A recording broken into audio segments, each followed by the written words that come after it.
Dia merasakan bahwa orang ketiga yang menjadi cinta sejatinya ini justru akan membawa azab dunia untuknya.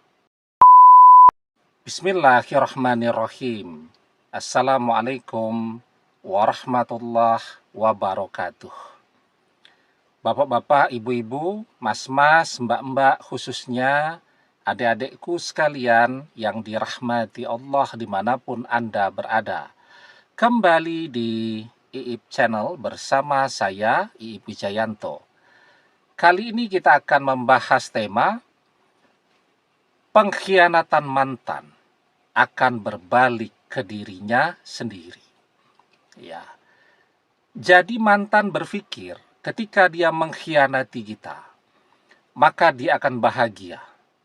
Saat masih bersama kita, dia sudah diam-diam bersama orang ketiga juga. Artinya dia selingkuh. Maka setelah dia mengkhianati kita dengan terang-terangan, artinya berpisah, dia berpikir setelah itu dia akan menemukan kebahagiaannya. Tapi yang akan terjadi justru sebaliknya. Pengkhianatan mantan itu akan berbalik kepada dirinya sendiri. Apakah kemudian dia juga akan merasakan dikhianati? Dan sebelum dia merasakan dikhianati, dia merasakan bahwa orang ketiga yang menjadi cinta sejatinya ini justru akan membawa azab dunia untuknya. Ya.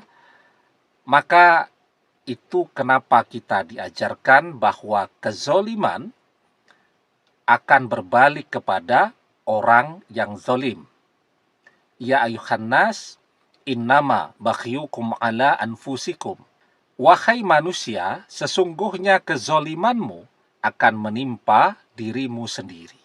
Nah, jadi ya, saat mantan selingkuh, dia berpikir bahwa orang ketiga ini adalah seseorang yang betul-betul dia idam-idamkan.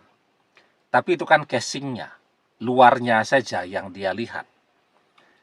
Orang ketiga memang cakep ya dan memenuhi standar idaman semua orang. Tapi itu luarnya saja. Penampilan ya memang bisa membuat orang jatuh cinta pada pandangan pertama. Tapi dalam perjalanannya, kepribadian itu akan menjadi jauh lebih penting daripada penampilan. Itu kenapa kita sering melihat ada begitu banyak misal orang-orang yang ketika menikah itu sampai membuat semua orang berdecak kagum.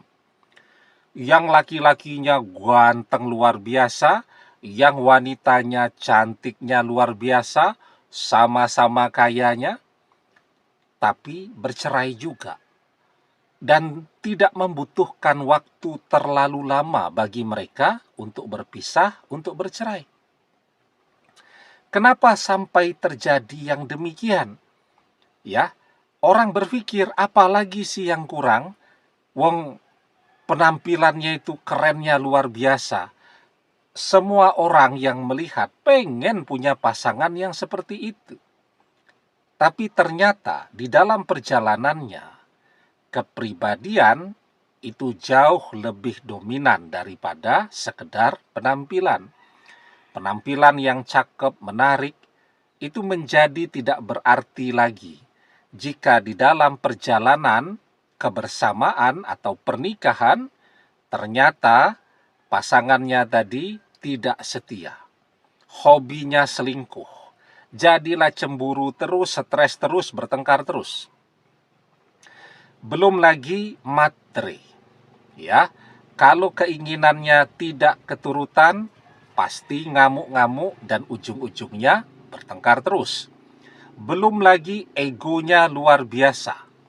Ya, dia harus menang terus. Bahkan dalam hal-hal yang sederhana seperti ngobrol saja setiap hari, dia harus selalu lebih dominan dari siapapun. Ya, kalau ngobrol, kalau ngomong, tidak pernah mau kalah.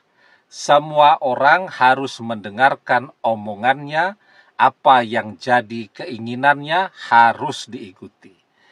Bayangkan saja ya, punya pasangan yang egois, yang matre, kemudian emosional, ditambah lagi tidak setia. Bagaimana kemudian hidup mantan tidak menderita? Nah ini, kenapa pengkhianatan mantan? Dia pikir dengan membuat kita menderita, dia akan bahagia. Tapi ternyata penderitaan kita justru berbalik kepada diri dia sendiri. Ya, karena setiap kezoliman itu akan berbalik atau akan menimpa diri orang-orang yang zolim tadi. Demikian, semoga bermanfaat. Wallahu a'lam bissawab, billahi taufiq wal hidayah. Assalamualaikum warahmatullahi wabarakatuh.